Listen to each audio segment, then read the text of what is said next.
Hello everyone, a very big welcome to my channel. It is great to have you here.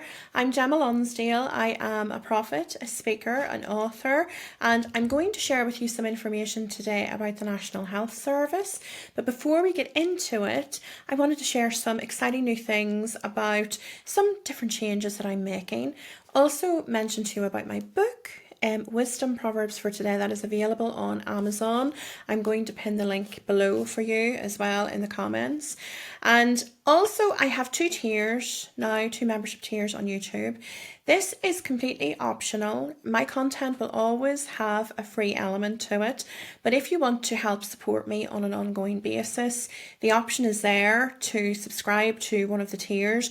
The second tier, the higher tier, which is £7.99 a month, gets you access to extra content as well, and also early access to all of my other content. So 24 hours before it is released to the general population, the content will be available there for you. Okay, so those are there for you. You can also donate via YouTube if you want to make a one-off donation, or I have Coffee, which is just another donation platform. I don't do one-to-one work anymore. For anybody that is new here and that it is the first time that you're listening, I'm experiencing stage 4 cancer at the moment. I'm going through treatment, so my focus is on my content generation rather than doing the one-to-one work. I just don't have the energy for it at the moment. So any support that you're able to provide and you want to provide me is always very welcomed, but it's never expected. Okay. I also wanted to mention as well, I am trialing a podcast. So I have moved my YouTube content to, I've duplicated it. I've not moved it. It's not going away. I have moved it to a podcast. So if anybody does prefer to listen to the audio while they're out and about, that is an option for you there as well. It is called the Gemma Lonsdale podcast, and it is available on all of the major podcast platforms. So if you were listening to my content and thinking, why does she keep talking about YouTube? That is why. I've literally just taken the audio version of these videos and put it into the podcast, and I'm just going to give it a go and see, is there any uptake? If there's not, then I probably won't continue on with it, but it is there as an option. Okay. So today, if I catch my breath, so today I really wanted to talk to you about the National Health Service, the NHS within the UK. And there is something here that God was sharing with me about the current state of the NHS and the direction that things are likely to go towards, and also what we can do to have a positive impact on this, okay? So if you are aware of the NHS, if you use the NHS, you know, it's no surprise and it won't be any shock that obviously there are financial challenges. I think that that is very well known. There are a number of different inefficiencies. That is one of the things that God was really pointing out to me, was the level of inefficiency within the NHS, and that may not be fully apparent to you as a user or you as a viewer today, but there are a lot of inefficiencies. What God had said to me is that it's almost it's grown too large as an organisation, much too large as an organisation. And I was seeing all of the different leaders, and this won't be applicable to everybody, but I was seeing a lot of different leaders in different parts of the NHS, or maybe from different trusts, and they were just wandering aimlessly around. If I was stood up, I would show you what he was showing me, but I'm literally just seeing people walking around in circles, just a bit bewildered and a bit clueless. So there is a large amount of inefficiency within the NHS, but there's also a large amount of ineffective and incompetent leadership. And again, that won't be applicable to everyone. I am sure, like with any organisation, there will be wonderful leaders within the NHS, but I'm certainly not being told of the wonderful ones. I'm really being highlighted the long-termers that have been institutionalized. I've just been given that word, institutionalized, and they've been there forever, or they've climbed their way to the top. I'm not sure exactly, where the leaders tend to come from, whether they're internal or external, but there's certainly people here that shouldn't be in that position and aren't doing a service for the NHS by having their leadership position. Another thing he talked about as well was financial wastage. it could be run much more efficiently with the money that it's got if there was better leadership and more strategy and people there that had sharper minds, sharper tool sets. So there is a lot of financial wastage. I'm not being shown where that money is going, but I think it's really important that we remember that is our money. That is public money that is being wasted here. That is your hard-earned money, your salary, your wages.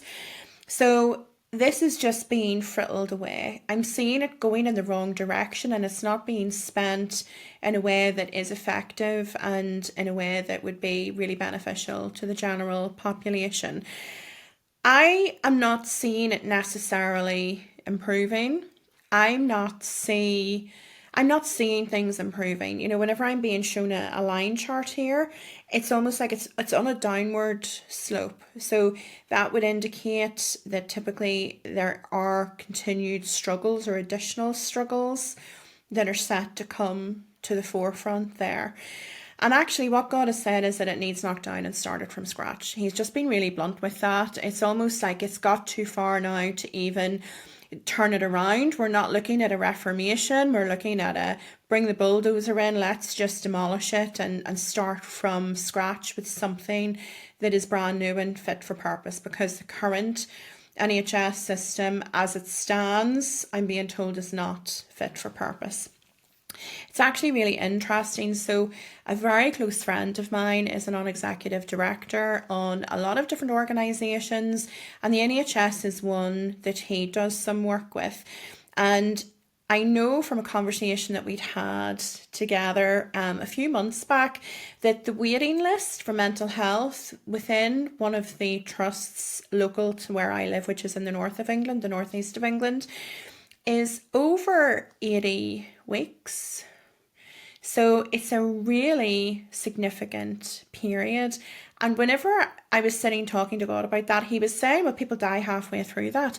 People are literally like, something catastrophic is happening to them in the process of waiting. So over 80 weeks was the actual wait time for one of the mental health services.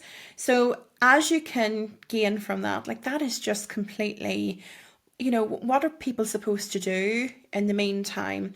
And yes, I know that the NHS has so many positive aspects to it because we don't have to pay for it and we don't have to think, oh gosh, can I go and see a doctor today? Can I afford that? Can I afford this surgery? Maybe I shouldn't have this treatment.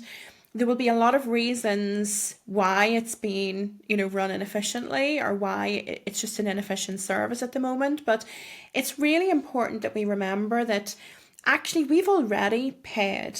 We pay out of our salary. We pay as part of taxes. It is a national insurance. So although we don't have the same sort of system as the US, for example, where we have a premium to pay and then we have to pay all of these other bits up front, we're still paying.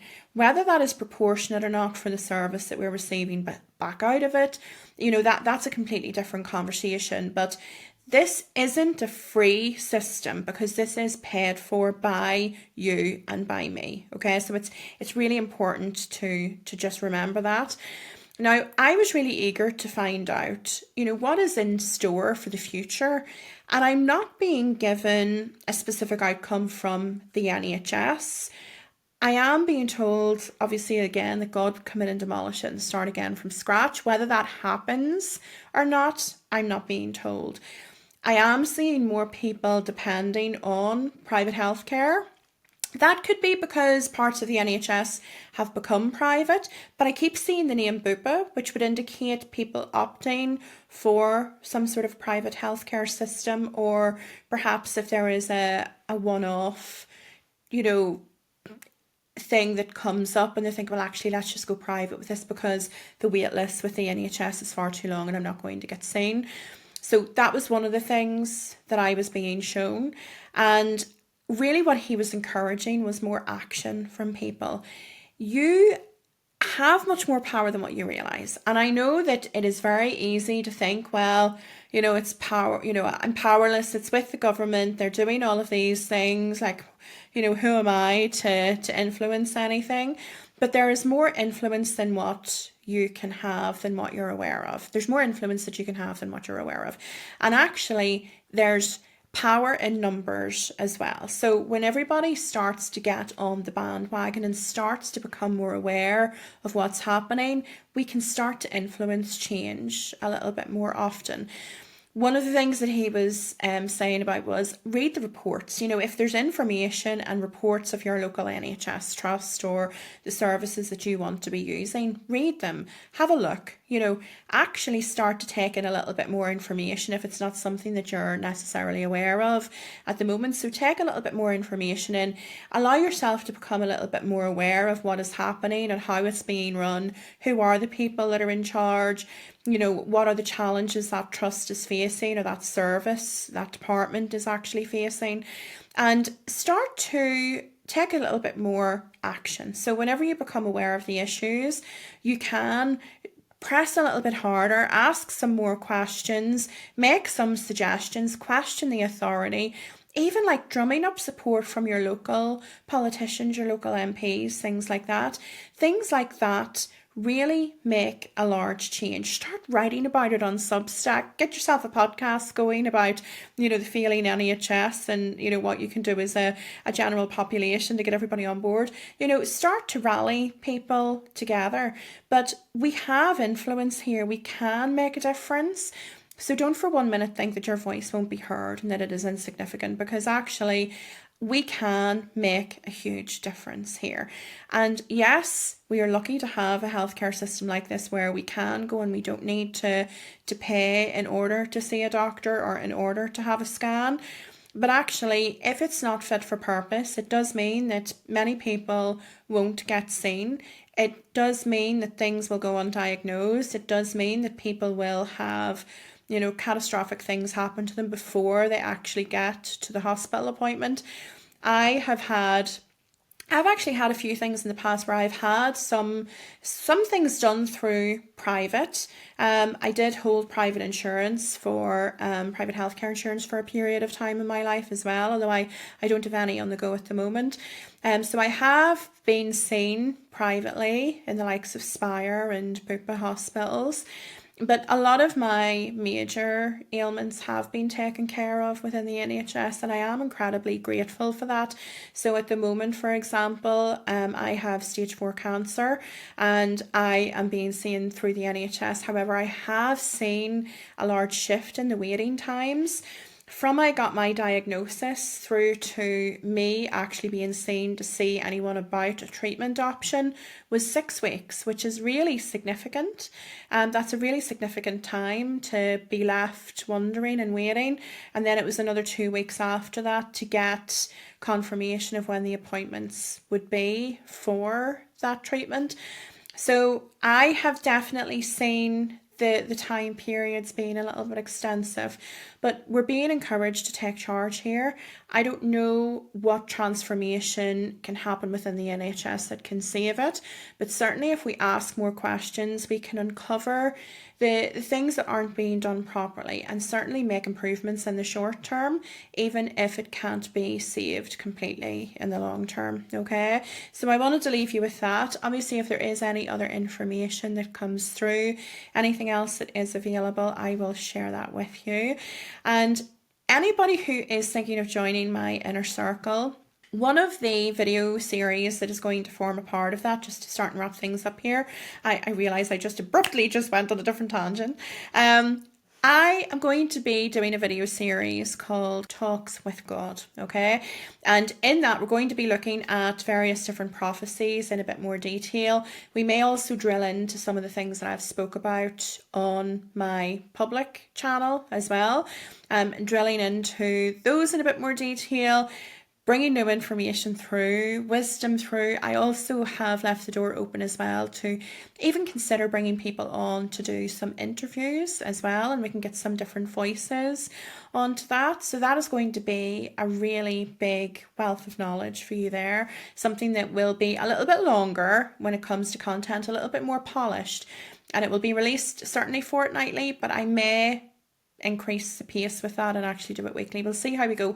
The reason that I'm holding back off that is just I don't want to overload myself with too much either.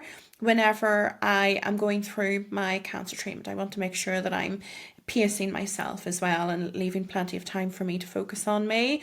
And also, obviously, you will get to access the content that I do put up in my public channel 24 hours ahead of everyone else, okay? So it is there. If you have any questions, drop me an email. My email is on the website. It's gemma@guidinglight.guru. So you can drop me an email through. Obviously, pop a comment and I will do my best to see the comments as well.